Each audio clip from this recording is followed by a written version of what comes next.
So, good afternoon, everyone, and it's a real pleasure to welcome you to this Tri-Nations Blether on adaptive leadership and to thank you for joining us today. We hope you thoroughly enjoy it and that you take something valuable away for yourself and your school community. The Blether is organised in collaboration with Education Scotland Professional Learning and Leadership, the National Academy for Educational Leadership in Wales, and the Centre for School Leadership here in Ireland. I am Anna May Rooney, Deputy Director of CSL in Ireland, and it is our pleasure, Donal O'Reilly, my colleagues and mine, to host this event today in collaboration with our Welsh and Scottish colleagues. I wanted to pay tribute to the school heads or principals, deputies or deputes, who have agreed to share their thoughts with us on adaptive leadership. We hope this Blether will enable you to reflect on the many learning opportunities this pandemic has brought, while we also acknowledge the hardships. The purpose is to inspire you to use the learning going forward to empower you to become adaptable as a leader and to develop a more sustainable leadership approach for yourself and your school community into the future. So I'm going to hand you over to Andrew Travis, my Scottish colleague, who will take you through some housekeeping and then introduce you to our first speaker. Thank you very much, Anna May. On behalf of one of the three partners in today's production, Education Scotland, I'd like to welcome you all as well to this Blether. You'll not have use of your microphone today and your camera's off, so we're going to make extensive use of the chat pane.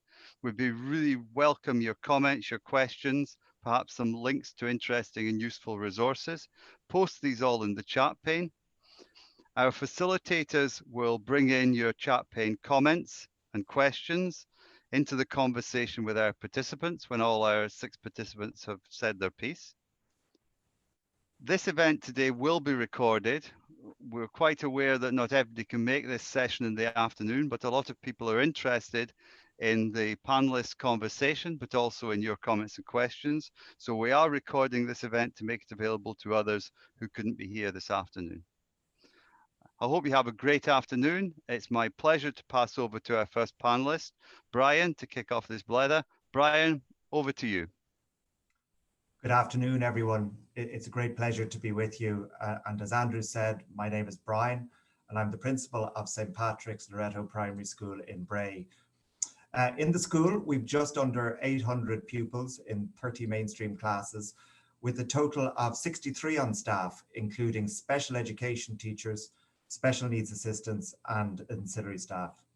I'm also the incoming president of the Irish Primary Principals Network, which is the professional body for primary school leaders in Ireland.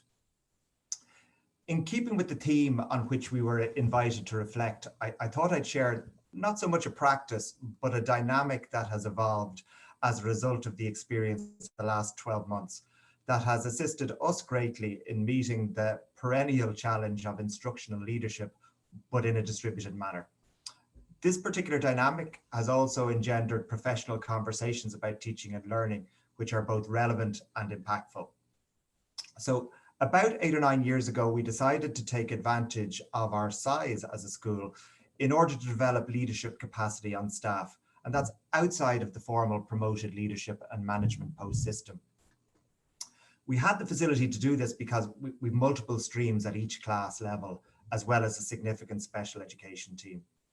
So we introduced a team leader system, which I suppose is similar to that which would be in place for subject departments in post-primary schools, but with a certain difference or a subtle difference, because all of our teachers are actually trained to be able to teach any class, and we have a class mobility policy in place, which actually facilitates a freshening up of teams at regular intervals. So the team leader is the teacher who's been in that class group or team the longest. And when you place that in the context of frequent movement of class, it actually means that relatively junior members of staff are often in the position of leading their more senior colleagues. So when we started out in this initially, the focus of the role was as a facilitator and organizer of the team. So the leaders would organize collaborative planning meetings of the team, submit records of those meetings to the office, and generally attend to organizational matters such as school tours, book lists, standardized testing arrangements, the usual bits and pieces. The team leaders also became a very useful conduit for communication, both in terms of various issues being placed on the team's agendas, as well as providing feedback to senior leadership on a variety of issues as they arose. And interestingly, the experience of taking on these leadership roles actually had the impact of inspiring 4 of the teachers on staff to actually pursue postgraduate courses in school leadership. So in terms of our stated intention of developing leadership capacity, I suppose it's fair to say that progress is being made. However, what's perhaps more interesting and relevant to our purposes today is how that leadership role evolved over the last 12 months into something more than was it originally envisaged or expected. I suppose suffice to say that on the 12th of March last year, we were pitched into a brave new teaching and learning world. And unless you'd spent some time teaching in the Australian outback, it was unlikely that you'd any experience of remote teaching and learning. So we spent those early weeks, like most of you, I'm sure, fumbling for workable and manageable solutions. Some of those solutions emerged naturally, with necessity being the mother of invention. But what we realized quite quickly was there was a real opportunity for innovative practice and a meaningful sharing of experience, both of what worked and what didn't. And where previously there may have been a reluctance to comment or reflect on each other's practice, particularly in an in-school context, for fear that it might be misconstrued, suddenly there was this kind of liberating realization that seniority and experience had been rendered somewhat less relevant, and that the sharing of accumulated learnings and recently acquired knowledge was like gold dust. And that sharing actually happened quite naturally as part of the online collaborative planning meetings that were facilitated by the team leaders, and actually fed into wider staff discussions about what was working well and suggested approaches. So professional conversations about teaching and learning actually became a natural and expected part of the meetings, which actually had a transformative impact on how remote teaching and learning was facilitated. And I think that was clearly in evidence in the contingency planning that took place in the autumn for any further enforced school closure that may take place, and as we all know it did. And I think it was widely accepted and acknowledged that the second experience of remote teaching and learning was far more impactful and sustained the engagement levels of children over a protracted period. So the challenge, now that we're back to in-school teaching and learning, is to ensure that this focus on innovative and emerging practice continues to be a feature of team meetings into the future. The early indicators are positive, but they need to be nurtured and encouraged. And from a school perspective, the burden of responsibility for the provision of instructional leadership has been distributed to those best placed to provide that leadership, and indeed to those who have the greater credibility in that regard with their peers.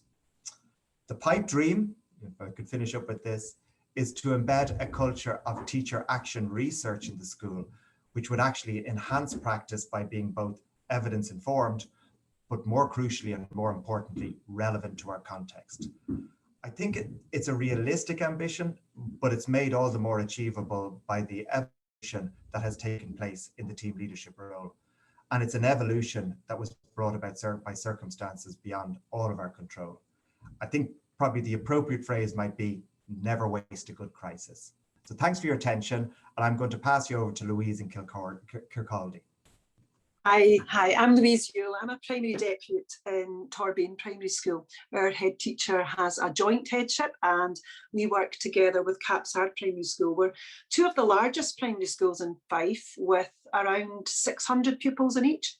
And I'm really, really fortunate to be part of a strong, supportive joint leadership team. We have 6 deputies across the 2 schools, so really, really strong team. When I was thinking about my leadership lessons learned through lockdown, I brainstormed some keywords, and I was just thinking on things that maybe had further shaped my thinking. And I came up with my own kind of ABC of leadership lessons learned. So the A being assessment and achievement. I've always been really passionate about learning, teaching and assessment, but the value of effective assessment practice became, I think, even more important to us over this past year when trying to manage things remotely.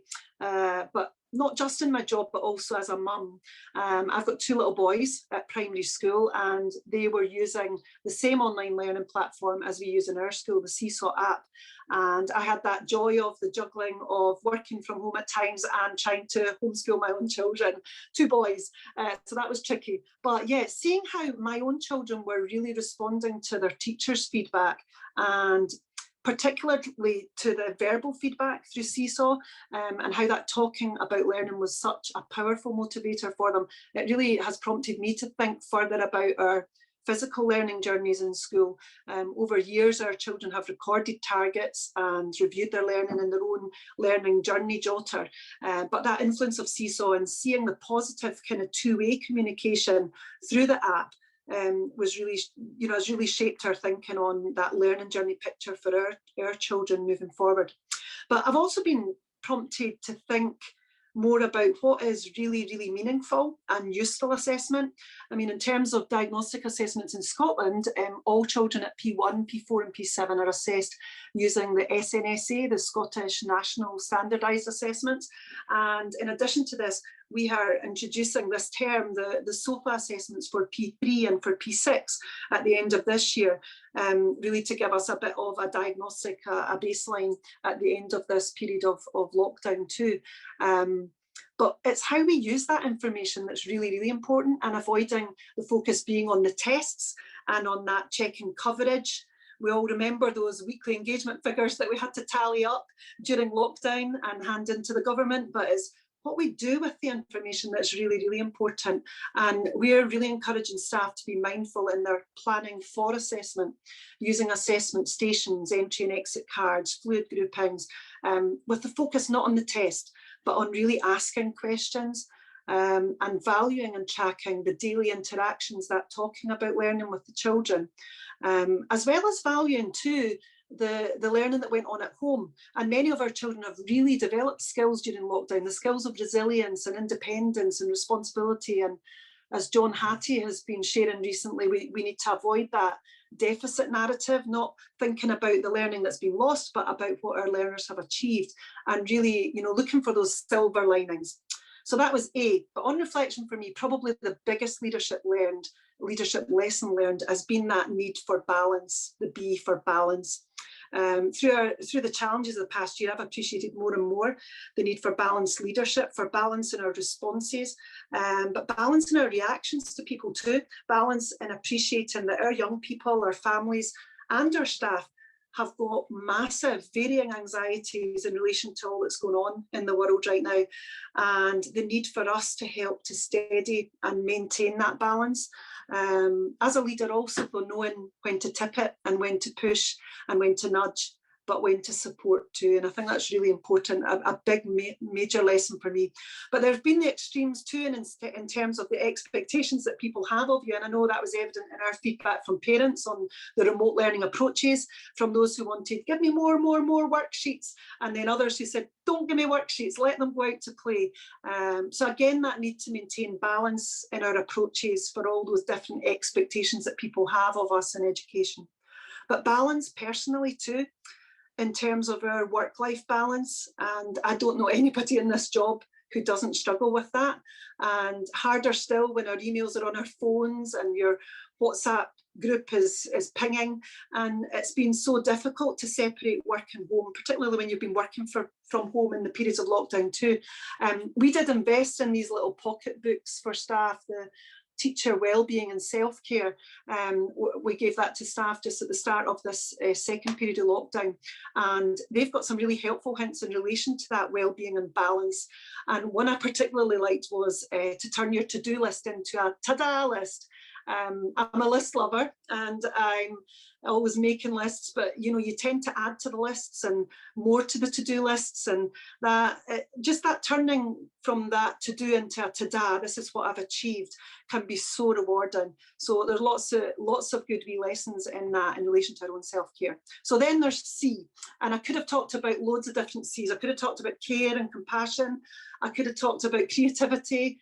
I mean, the need for creativity has been overwhelming, that need for effective communication. But when I thought about our children, and we surveyed our children coming back to school, what was important to them in coming back. It was that desperate need for connection. And they wanted to see their friends, they wanted to see their teachers, desperate. And for the staff, the importance of connection too, working together and learning together.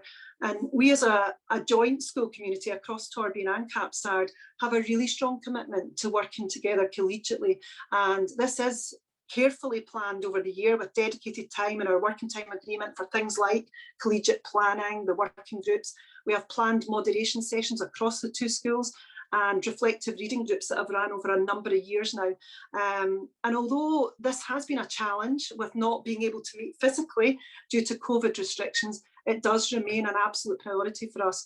Our school community has received the Gttc Excellence in Professional Learning Award, which was in recognition of our commitment to professional learning and working collaboratively. And I do believe that if it wasn't for that commitment and that connection of the staff together, we would never have managed this year as well as we have done.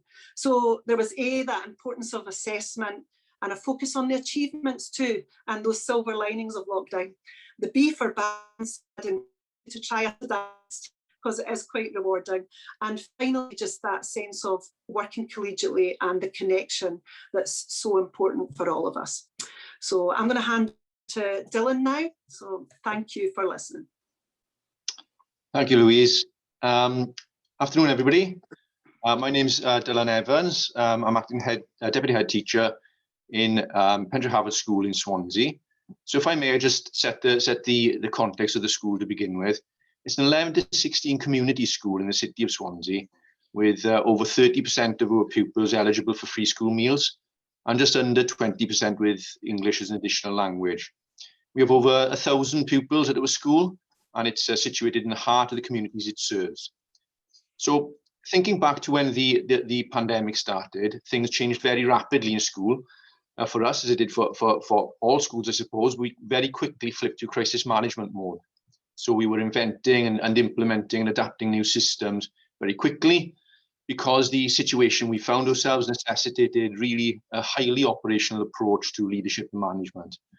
But I think one sort of instant positive effect it had was it brought the school even closer together. We were a strong community anyway in the first place, but it really gelled us together as a community. And one positive memory I have in particular is of us working as a team to pack and deliver food parcels for our most vulnerable pupils, and how it involved everybody in the staff. So that's senior leaders, kitchen staff, caretakers, support staff, admin staff, technicians, teachers, and TAs. But I suppose as we progressed through the waves and the lockdowns, and they rose and subsided, as a senior leadership team, our thoughts then turned to planning for school reopening after an extended period of closure. And we started to look around for ideas. And the head teacher came across an interesting short article by Professor Barry Carpenter and Matthew Carpenter.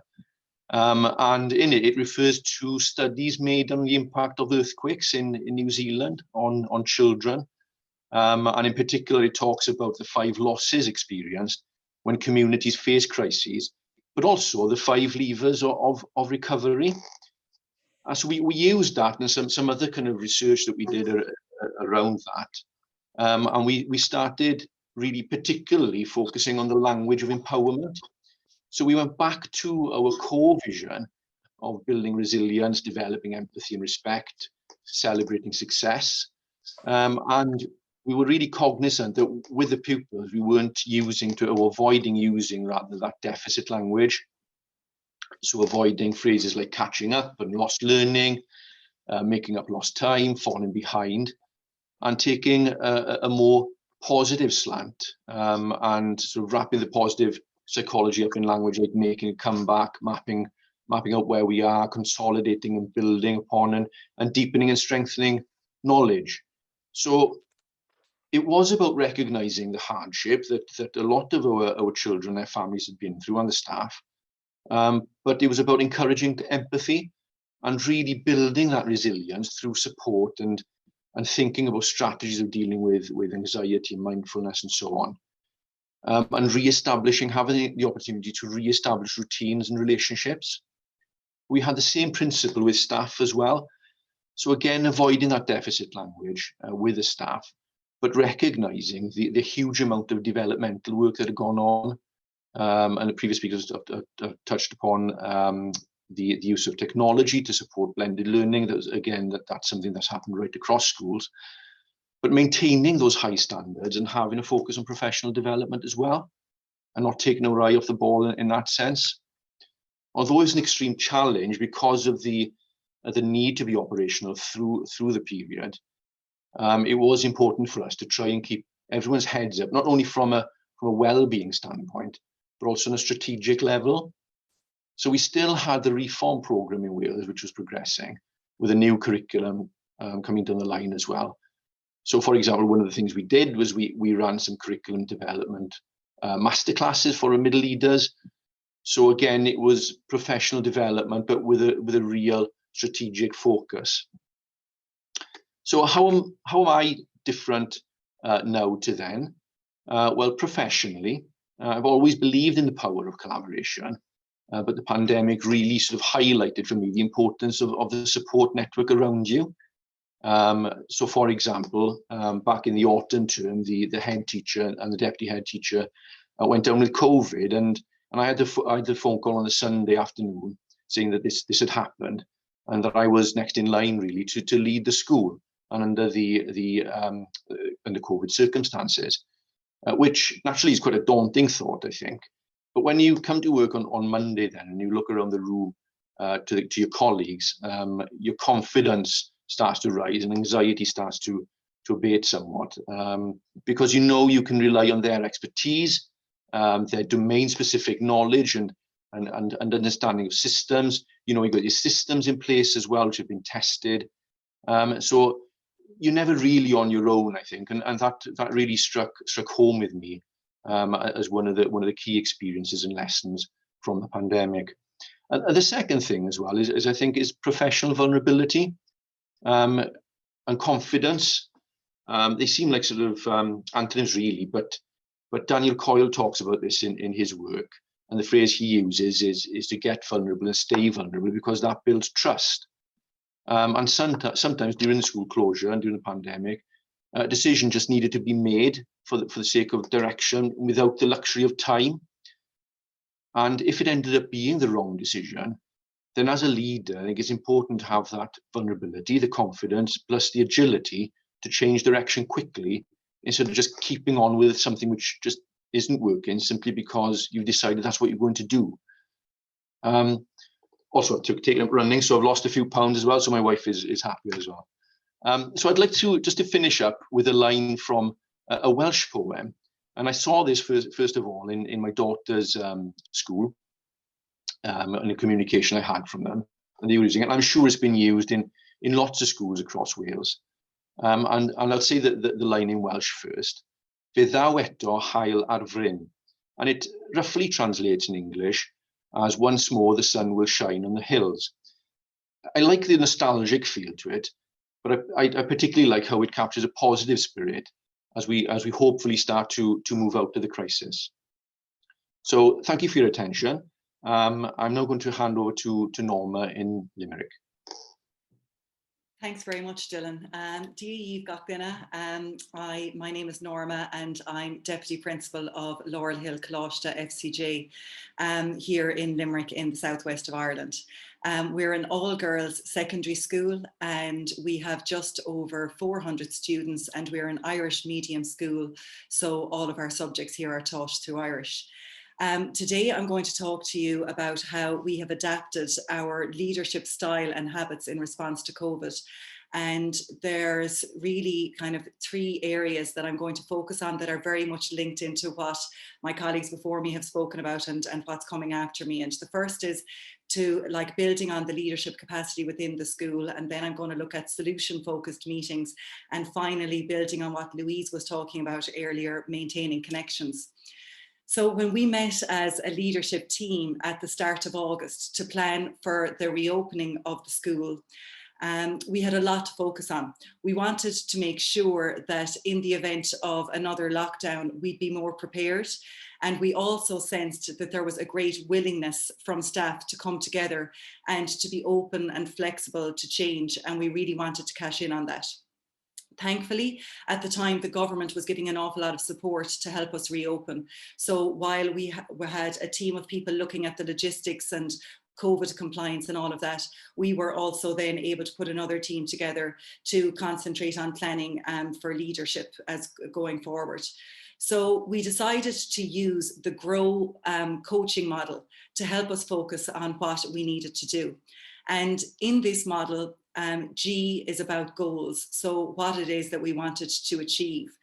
R is the reality of where we are now. O is about the options, so what could we do? And W is about what will we do? And there's also an added element in there of who's going to do it and when we're going to do it. So you can see that this links really strongly to models for self-evaluation. And at this point, we brought in the teachers in the school responsible for this. So whatever work we did in this area, we would also be able to use for the school improvement plan going forward. So in essence, we felt like we were kind of killing two birds with one stone here.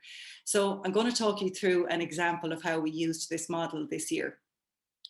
Our goal was to ensure that there was consistency in the students' experience of online and blended learning, because we had learned from the first lockdown that this wasn't always the case.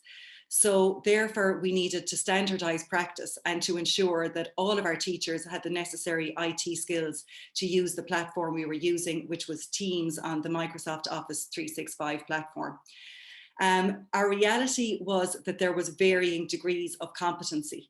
We also knew that we were going to need to equip teachers with mobile devices because we were moving from teacher-based classrooms to student-based classrooms in order to be COVID compliant.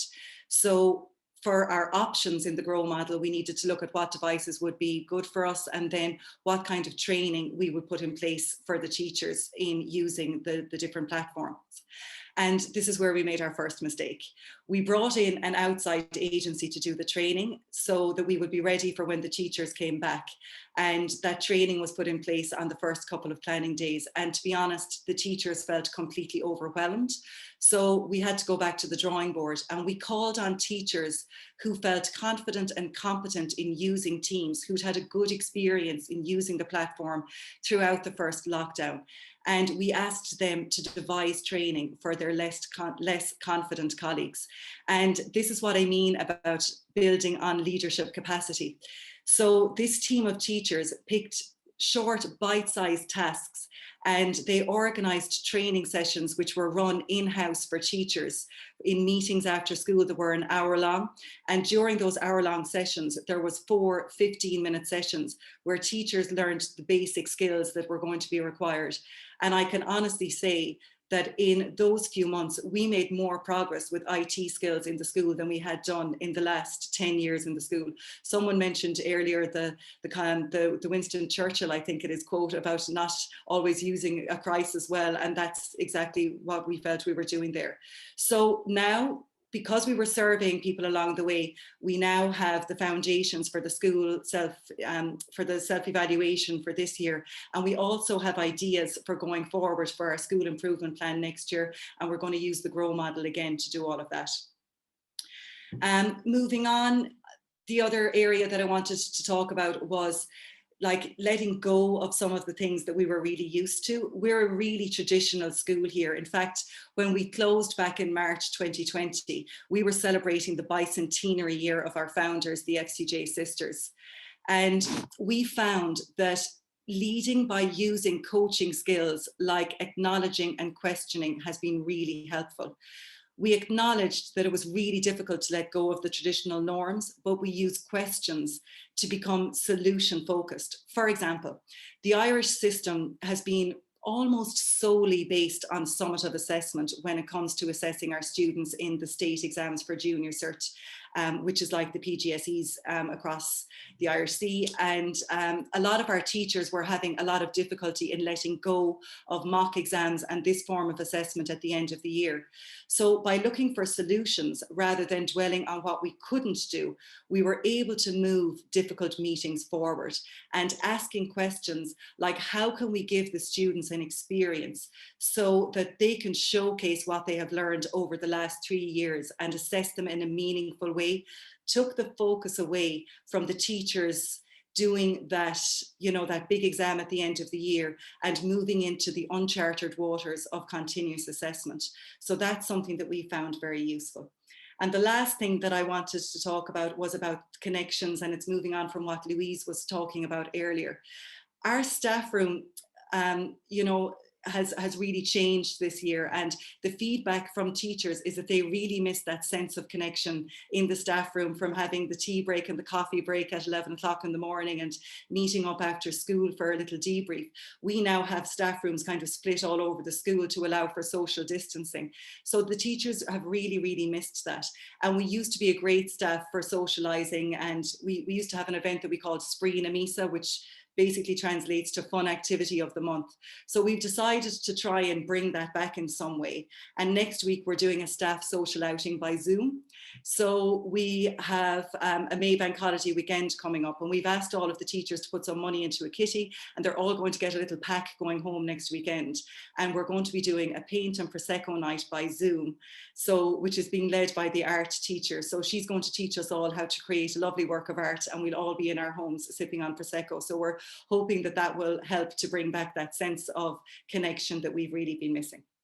So Sinna Will, I hope you found something useful there, and I am now going to pass you on to Gordon. Mairead. Thank you, Norma. Hi there, good afternoon everybody. My name's Gordon Bowen. I'm head teacher of Prescott Academy in the west of Scotland. We situated about 37 miles southwest of Glasgow. We're a big school. We're a one town, the one secondary school of around 1,200 pupils, between 80 and 90 staff, and fully comprehensive. I've been here head teacher here for 13 years, and this has been my second substantive headship. Prior to August last year, I was actually on secondment with Education Scotland with Andy and with Leslie, who are with us today. So I've been away on secondment for 2 years, and then was facing the return post-lockdown 1 in August last year. And for me, as I was thinking about the return, I've been away for 23 months, and everything that happened. The school had been inspected 2 weeks before lockdown, and then into lockdown, there's just been constant change. And two things that I was really focused in my mind about returning. I was lucky enough to listen to be in a masterclass by Dr. Catherine Riley, who focused in on belonging. If you Google Dr. Catherine Riley, she's at University College London, and something really struck a chord with me when during that masterclass about that sense of belonging for staff, for the community you have around your school. And the other thing that I thought of was about, I think I picked it up on Twitter, and I'm sure it's a bit of a cliche now, but actually really resonated with me, was the idea of everybody going through the same storm.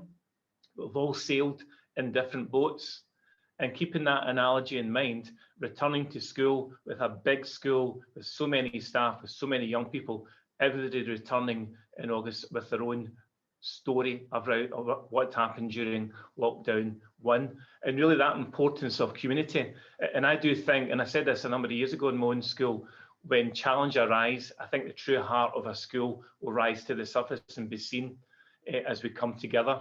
And the action I took in terms of leadership coming back, I wasn't coming back just saying, all right, here we go, it's the same, Gordon's back and this is the way it's going to be. I was very much focusing in on listening. I spent a lot of time, in fact, the first day I was going around the school delivering croissants or giving the offer of croissants to staff and coffee. And for me, it was about making those relationships, re-establishing those relationships, but also over 2 years of being away, staff who had just started or started the year before who didn't know me. And that importance of relationships cannot be underestimated as a school leader. And so as I was watching, I was listening, and then you start to hear stories that lie behind everybody's journey through the first lockdown. that then feeds into that kind of emotional intelligence of greater awareness. I found myself, I've always been aware of staff, but I noticed things, and I maybe have a quiet word or ask somebody, were they okay? And that greater awareness of others from August through to December. Yes, as we know, as school leaders, people knock on the door, they come in and they share personal things with you, maybe concerns professionally. You know about what's going on in young people's lives as well. And I talk about, as a head teacher, as you go through a session, we talk about an emotional rucksack. And I found that from August to December, the emotional side of the job of being a school leader was becoming particularly heavy. And the emotional rucksack was particularly heavy. And being aware of that is very much so greater awareness of others, but greater awareness of self and managing self and recognizing this is different from all the years I've been a head teacher, being a senior leader. This is different. And that emotional intelligence really came to the forefront for me, and actually being really more acutely aware. Yes, and a frustration, because natural reaction as a school leader, and it's always been for me, and this is my vulnerability as a leader, is I'll fix it, I'll make sure it's better. But the challenges coming across that I was finding, I was unable to do that. And a younger me, you know, would have reacted differently. But I felt you had to accept there's aspects that you can't do. You can't make it better for them. And that's where I'm vulnerable, because I find that tough to accept. And I recognise that I've got to look, yes, looking after others and so many, but actually look after self, because you want to make sure you're coming in here. You know, and one of the things out of a pandemic, I actually took up tennis a year ago, and regularly go to tennis at 9 o'clock at night. And most folk say I'm going to bed, Gordon, at 9 o'clock at night.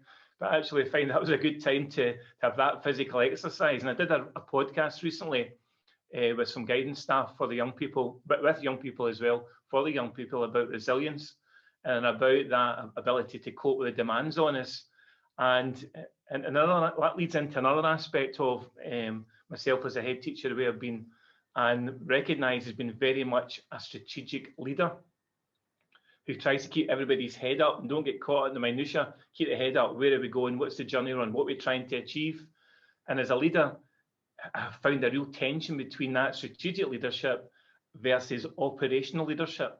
And I know I've mentored head teachers over many years and spoke to them at length about the importance of strategic leadership and keeping the head up and not let the minutiae, not get head down. You want to keep an overview of what's going on in your school, yes, operationally, but where are you going? You know, what are your expectations? What do you want to achieve? Where are you on that journey you are with your school? And I read just yesterday, in fact, a head teacher in Glasgow wrote an article in a magazine we get from the General Teaching Council of Scotland, and she said about the tension she had around operational versus strategic. With being strategic, we are being collaborative. You built up a collaborative practice. This is the culture we have within our school. But suddenly, due to the pandemic, due to the virus dictating, you're in a reactionary mode because you're waiting on guidance coming from the government. Then how are we going to fix that within the context we find ourselves? And then how do you consult? And the challenge of that, you don't have the time. You have to be operational because health and safety was trumping everything, and you don't have the time to have these collaborative practices maybe you normally have. And it's just being aware of that. And as now as we go into term 4, and I've been saying to my own team, we start to plan ahead for August. And now that we've got everybody back, and it's been a great joy to have the young people back, the staff back, is actually, yes, we need to maintain the operational because the virus hasn't gone, but we also need to start thinking strategically about next year. And through that is listening to where everybody is, what they think they want from their school.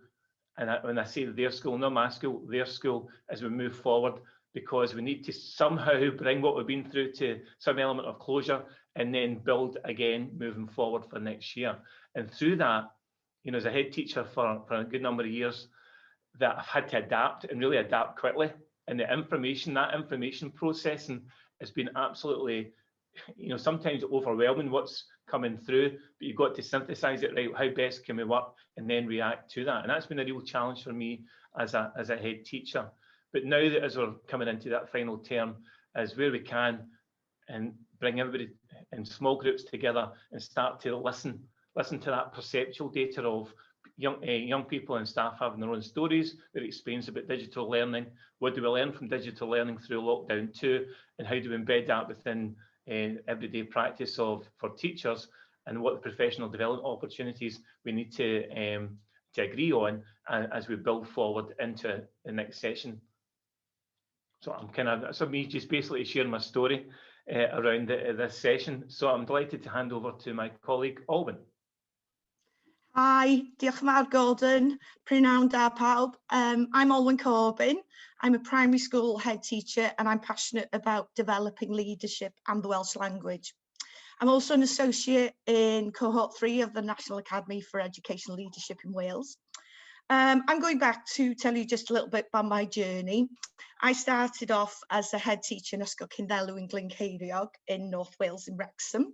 Ysgol Cynddelw is a rural primary school, about 100 pupils, aged from 3 to 11 years old, with about 32% free school meals, and it's 6 miles from the border of England. It's a dual stream school, so parents get to choose whether their child is educated through the medium of Welsh or the medium of English. Currently, there are 3 Welsh medium classes and 2 English medium classes. Initially, I was teaching head, so I teach every afternoon. And that sort of journey was a difficult one to transfer to being sort of in the head's role as well. Following that, I became an executive head, which meant I took over 2 other schools and I became the head teacher of the Ceiriog Valley Federation. There was one school 2 miles down the road, which was a really small 2-teacher school, English medium, with about 20 pupils, and then 6 miles up the other road, up the other side of the valley, was Ysgol Llanarmon Dyffryn Ceiriog, which is a Welsh medium 2-teacher school with around 25 pupils. As you can imagine, initially this was a huge struggle. Organising the meetings, 3 schools, 3 sets of staff, 3 budgets, 3 school development plans, 3 of everything. But fortunately, 1 governing body. Estyn inspections were really difficult as well, because obviously each school was inspected separately, and 1 school was in significant improvement when I took over and it moved out, and then another school was inspected and that one was okay, and then the initial school was inspected again and that one went into monitoring again, and it was not a hunky-dory journey at all. It was a real learning curve, and I did learn a lot during that time, but I did find it very hard. Obviously, one of the small schools also had a threat of closure, and you know that pressure, and then you feel for the staff so much because obviously they're losing their jobs, and then the animosity between the communities. It was something that was really difficult to cope with. I did share how I felt with the chair of governors and deputy head and with colleagues, and that was like a weight lifted, to be honest with you. I did question at the time, do I really want to be a head teacher? This seems too hard. Anyway, so over time, we moved on and we looked, you look at the benefits of the federation. You know, for those staff in the 2-teacher schools, they had the pressure of doing absolutely everything. So of course, sharing the planning across key stages meant for them, their workload was greatly reduced. And also there was an investment in the staff and a chance for them to develop distributed leadership across the federation by having 1 additional needs coordinator, 1 ICT coordinator, etc. And one thing that was key was that we had a business manager between the 3, which helped with consistency with me and the business manager. Sadly, one of the small schools, Ysgol Pombadog, was closed in 2019, and it still haunts me to this day. Everybody stood there, the whole community crying, and the bell rang for a whole minute. Oh. But, you know, looking forward, we adapted again then to a 2-school federation. And then the pandemic hit. I only wish I'd known about Zoom and Microsoft Teams when we established the pandemic, because you know, having meetings is so much easier these days, and I'm sure that's something that's going to carry on. One thing the pandemic did make us think about as a whole staff was how we helped our pupils that are in Welsh medium education, because around 90% of them don't have any help with their Welsh at home. And we addressed that through various things, through Facebook and through other platforms. When I reflect at my time at leading the Federation, I do feel proud that I haven't put anybody else off headship. We have developed into a learning organisation, I would say. One of the staff members is currently doing the aspiring heads and with a view of doing MPQH next year. 2 of them have completed MPQH.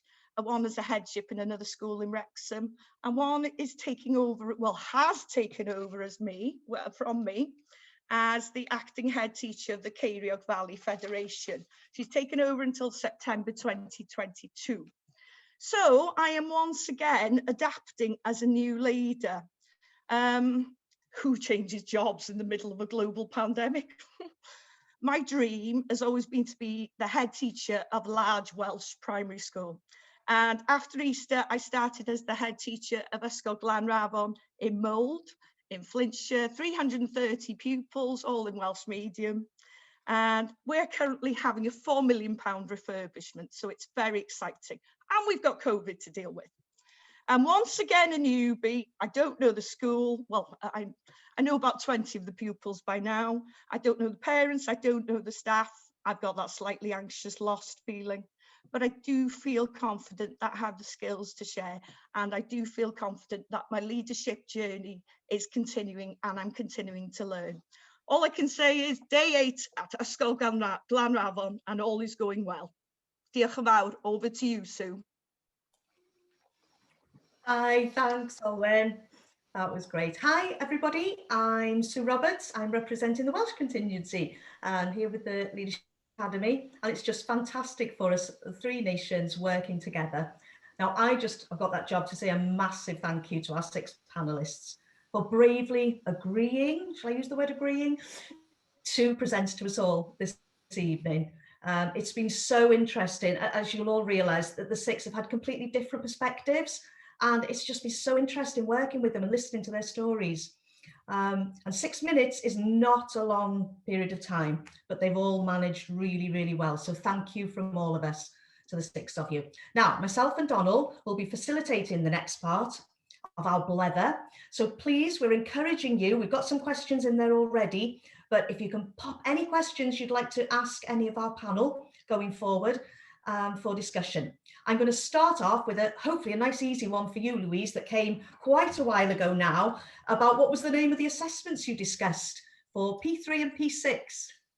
Yeah, the assessments that I was talking about, the Scottish Government at the moment are using ACER assessments for the Scottish National Standardised Assessment. So ACER have produced a new SOFA assessment, which is a Scottish online formative assessment, which can be used at any stage. Actually, we've just identified our P3s and our P6s because the children are only assessed in Scotland at P1, P4 and P7.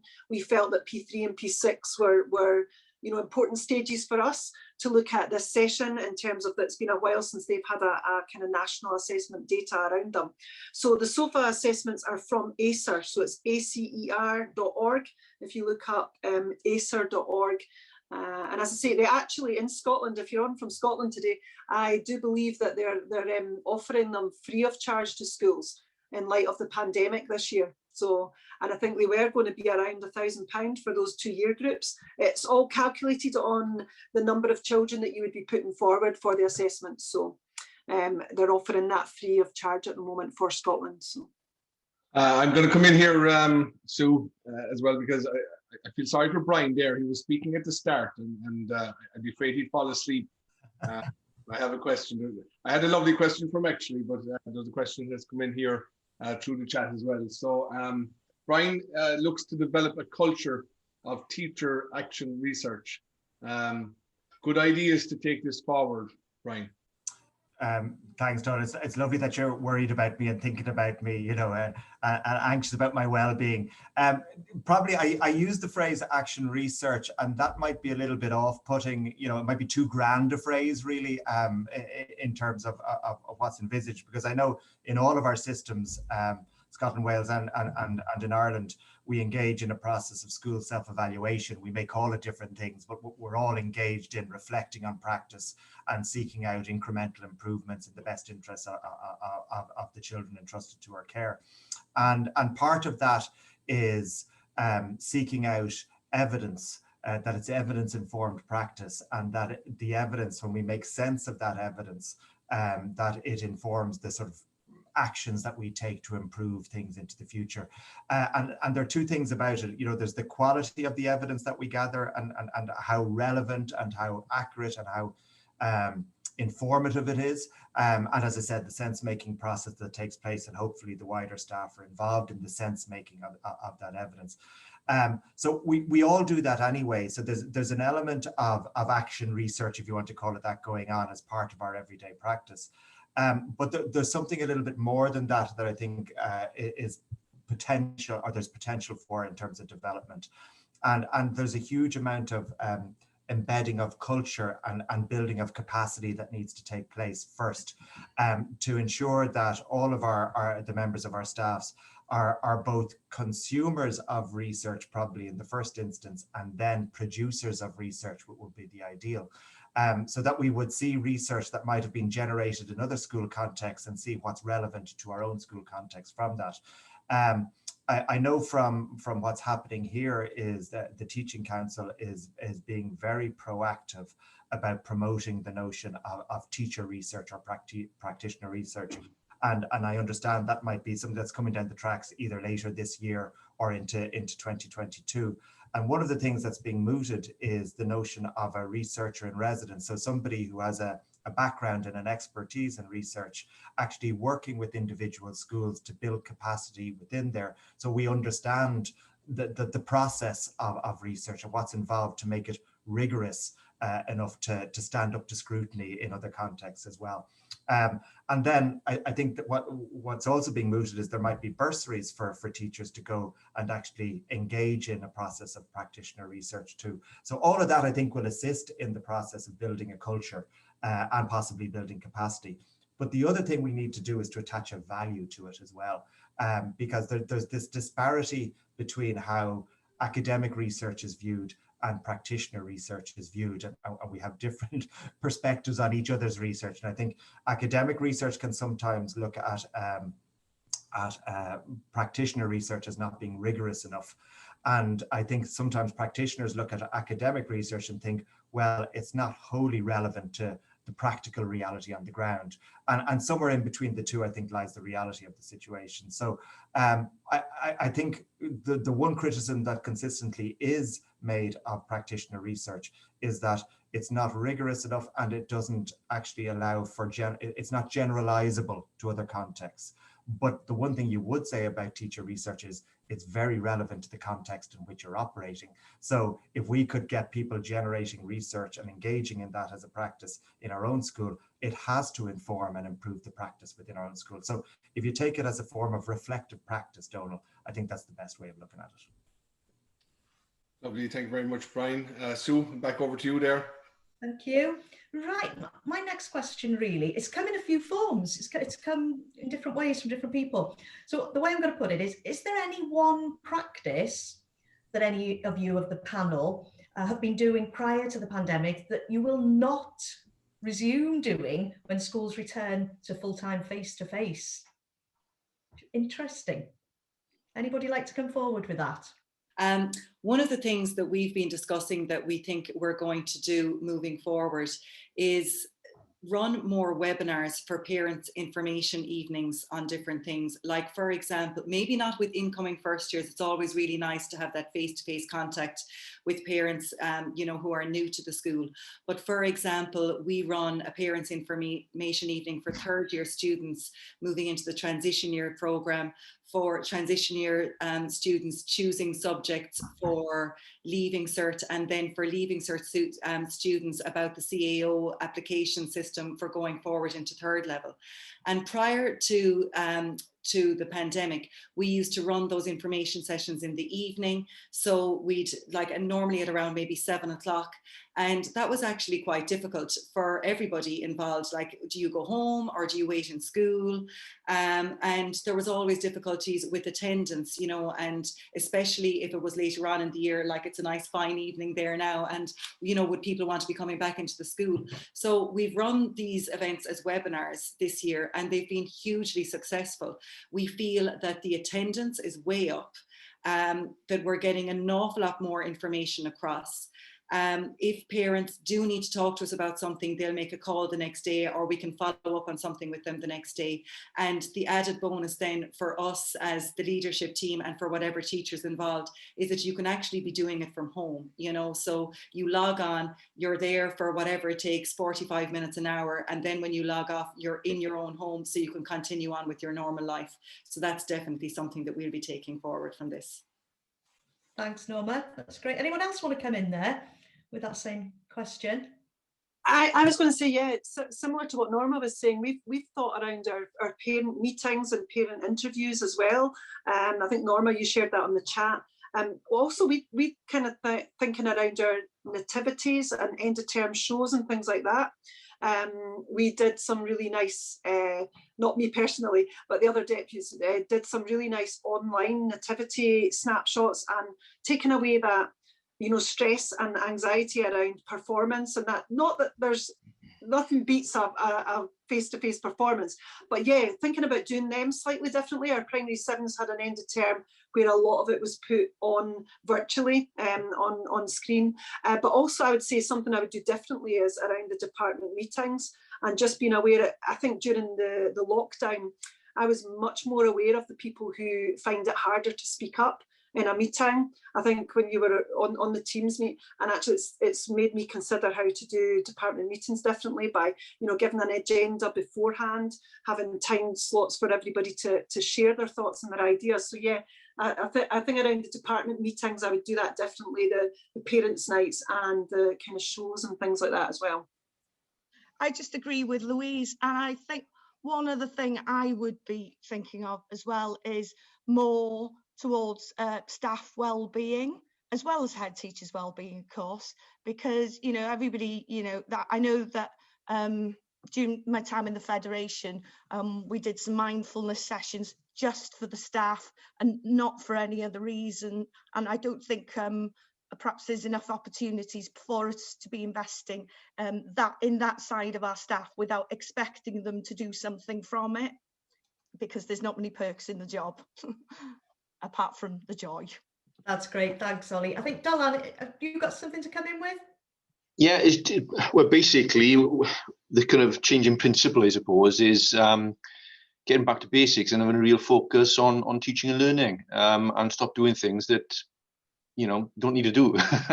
So really stripping it back, and we've spent some time, as I sort of alluded to in the presentation, about the sort of curriculum masterclasses that we were running, and the curriculum for Wales is coming towards us very, very quickly.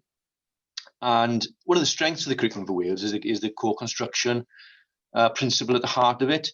But we felt as a leadership team really that a bit of a gap, I suppose, for us anyway, was the opportunity for middle leaders to have professional development on curriculum design. So we felt that was a bit of a gap for us. So we ran these masterclasses, and they were really focused dialogue around that sort of curriculum journey on that sort of macro level. Then you have the meso level where you have it in smaller packets, and then really drilling down to on a micro level as to what it is in terms of the students' learning, the misconceptions, the vocabulary, and like I said, so stripping it back really to our sort of core business, I suppose. That's great, Dylan. Really interesting. I'm really pleased you picked up on the middle leaders aspect there, because that's something as the Tri-Nations are working together to move forward as well. Thanks for that, Dylan. Okay, Donald. Very good. I'm going to throw one over an open mic now, and you can just raise your hand, and we might go through a few people. What effect did trust have in your leading through the pandemic? So I'll just repeat that again, sorry. So what effect did trust have in your leading through the pandemic? That's an interesting one that came in through a registration form. So we'll open the floor. Brian is first in there, but we'll go through, if you just want to indicate, we'll go through a few of you to get your different perspectives. So Brian, start with you. It's a really good question, Donald, and one I might answer sort of take a politician's approach to this and answer sort of in a slightly different way or in a broader way, because we won't always have a global pandemic as a reference point. But I think if it's not paradoxical to say so, the one constant in the school experience is change. And while change is inevitable, I've often heard it said, development is optional. So the leadership challenge for all of us is how to navigate the choppy waters of change, and the central ingredient in having the wherewithal to do that as a school community is trust, or more specifically, relational trust. And I think we all know as class teachers, and having been class teachers, that real learning only takes place where trust exists and where learners know that they can take risks and make mistakes. And I think the same is true of school staffs. There needs to be a culture of trust embedded in the school that will facilitate meaningful collaboration and innovation. And it's central to getting buy-in and cultivating a sense of common purpose and mission as well. And I think probably the uncomfortable truth for us as school leaders is that the crucial element to establishing relational trust is the type and quality of principal leadership. So when speaking to aspiring or newly appointed leaders, if I get that opportunity, I always stress that you can't spend too much time investing in fostering positive collegial relationships that are characterized by mutual trust, because it's the single most important thing you can do as an investment in your own leadership, in my view anyway. And when things become challenging, as they did, or as I said, when a global pandemic comes along, it's actually the trust that has been cultivated and nurtured over time that will be your greatest asset, because you're going to have to fall back and rely on it. And it takes time and it takes effort, but it's definitely worth that time and the effort. And there's somebody who writes, and I may well know, I tutor on the postgraduate diploma in school leadership, and one of the modules we look at is around the centrality of trust to collaboration. And there's a guy who writes about it called Greg Anreg, might be worth looking up at some point, who writes extensively on this issue. Just my thoughts on it, Donald. I just come in there on trust, especially through the global pandemic, and touching on what Brian was saying there, for any new leader, just remembering it takes a long time to build trust, but it can get lost like that.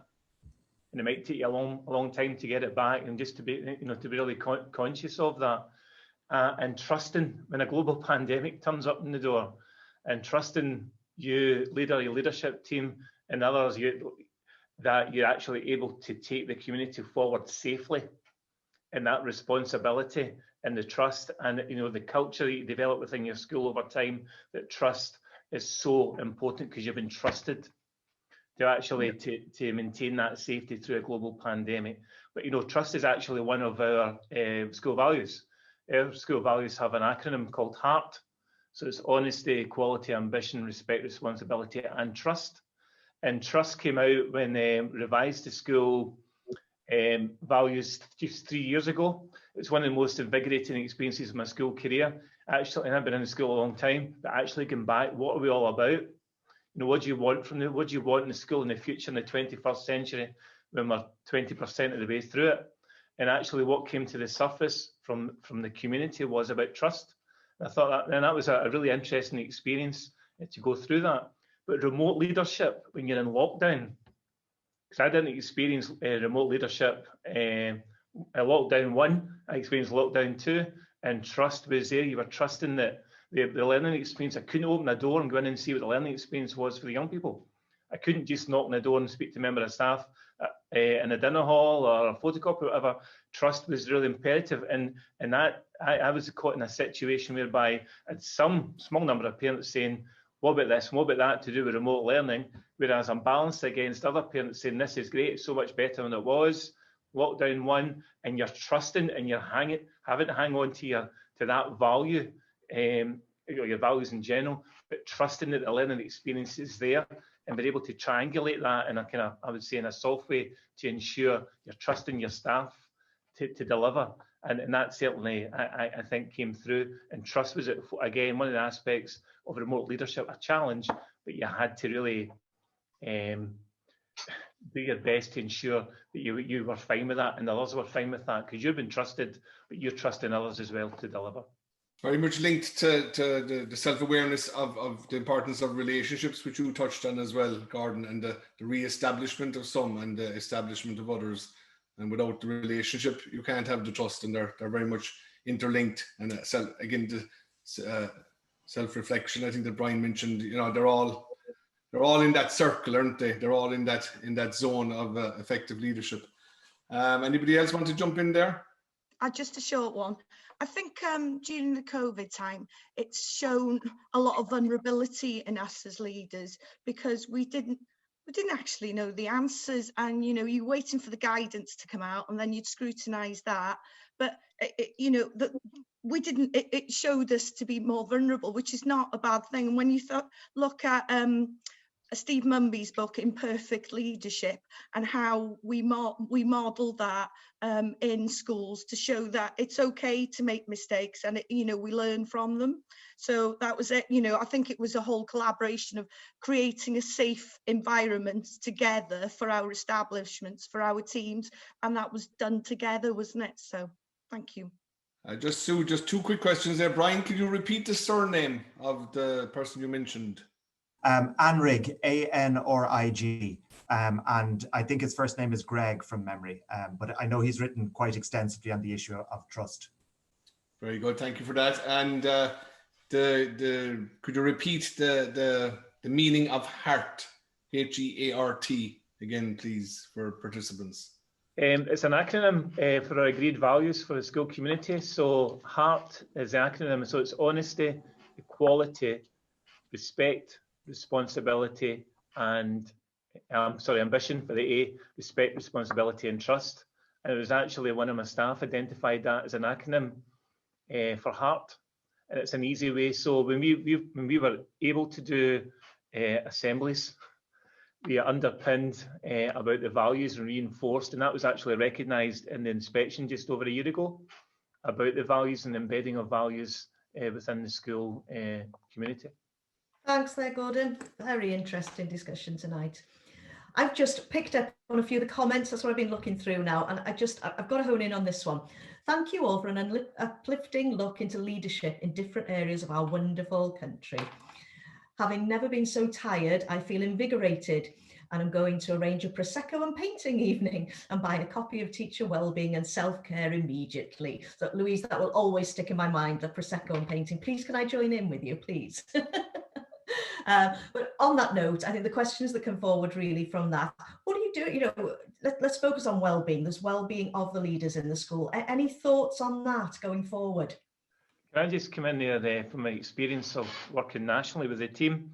And what struck me was about some leaders feeling a sense of isolation, and that needs to be really carefully watched, and hopefully through an outcome from the pandemic of online and greater accessibility, maybe for some, they're able to come on in the creation of a safe space where leaders can talk to each other, so they get a sense of perspective. Because I've sat in this office many a year thinking, I'm dealing with all this stuff and no one else has this, but actually in reality we do. And the importance, and I've seen this recently to somebody who's taken up post, through time, build up your network. The network of people, and go back to trust, network of people who you trust, and actually and take and use that it might be two-way, you're supporting colleagues, but actually you're gaining the support from colleagues as well, and never think you're alone, because you're never alone. There's always somewhere, someone who you can talk to, but keep that very much at the forefront of your mind. When it gets tough, yeah, it's tough, but you're not alone. And when you're aware of that, it's back to that self-awareness and Daniel Goleman, that you're actually able to think, listen, I need to do something about this, you know, and and try and be in the front foot, not in the back foot with it. Thinking, you know, because I've supported mentored head teachers for many years, and I do highlight the importance of that. And I said an example just recently, saying to a new head teacher, make sure you build up a network so you're able to develop, going back to relationships, it's back to these kind of fundamentals. And you know, I think that's really important, because I was struck with that sense of isolation. I've never felt isolated, but when you hear people speak openly about it, that's a worry. And I think when you know that, we've got to respond. And I think certainly I can say from having the, you know, really privileged position sitting here working with great colleagues from Scotland, Wales and the Republic of Ireland, that I think as a system we're starting to recognise that more. And I think that will really benefit new leaders coming through in the coming years, because change is just going to permeate everything, I think. Absolutely. Thanks, Gordon. You're absolutely right. You're not alone. Come on, Louise, do you want to come in there? I was going to say again as well about in this little book, there are lots of really good ideas.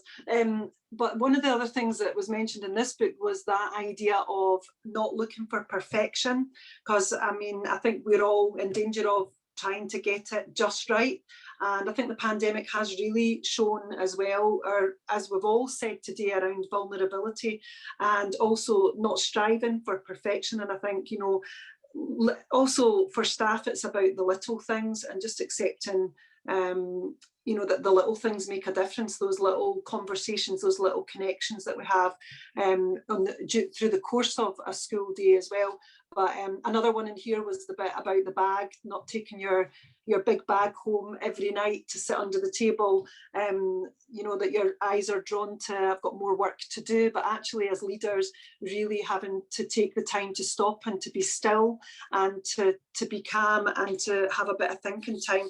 A friend actually tweeted a quote this week around you can't have movement in your thinking unless you have stillness, and I really like that quote. And actually another book that I've read recently is that book, A Quiet Education.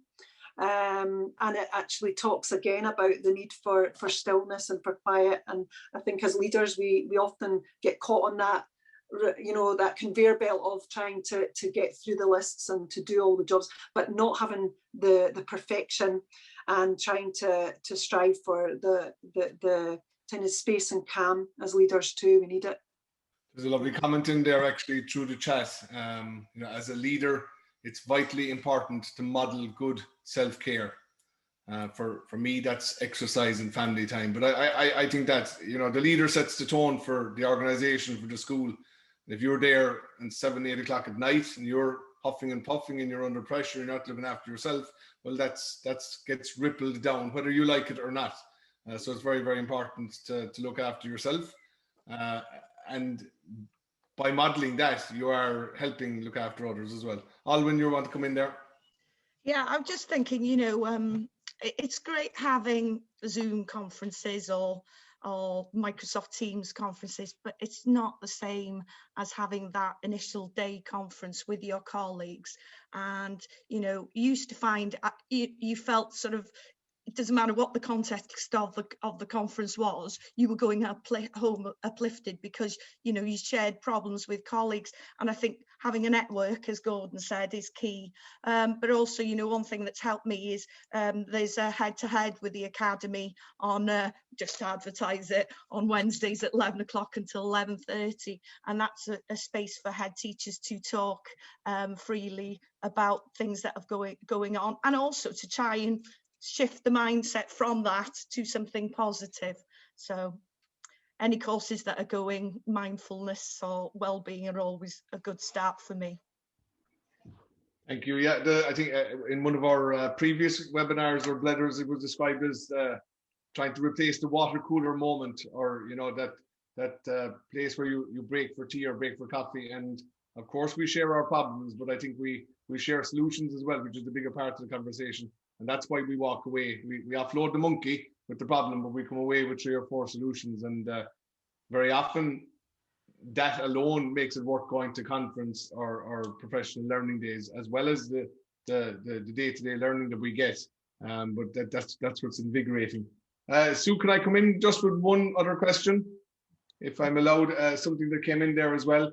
I'm going to start, and I'm going to direct it to Norma, because I know it's something that she's an interest in, but others can come in while Norma can buy you 60 seconds to have a think about an answer.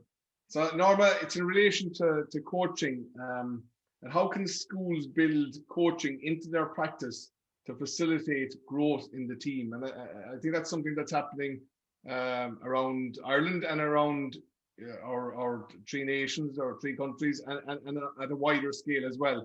That we've seen the importance of coaching and the benefits of coaching to school leaders. And now there's an awareness that maybe this should become a cultural piece, and even right down from staff, right down to students even, and where to start. So I'll repeat the question: how can schools build coaching into their practice to facilitate growth in teams? I think, well, I actually did a coaching course last year that I think was one of the most beneficial things that I've done in a long time. And I've been practicing an awful lot of what I learned on that course in the past couple of months. I think using a really good starting point for developing coaching in teams is that grow model that I mentioned earlier. You know, that like the team members will see how putting that into practice can really benefit everybody. And then it might not be a bad idea, maybe at a staff meeting, to look at some of the principles in coaching and how we engage with each other when we're communicating with each other, active listening, building rapport. And there's a couple I'm going to find actually, and I'll put it into the chat in a second, a book that's quite useful as well, that goes through different steps and different stages using the coaching model that you can use in your practice.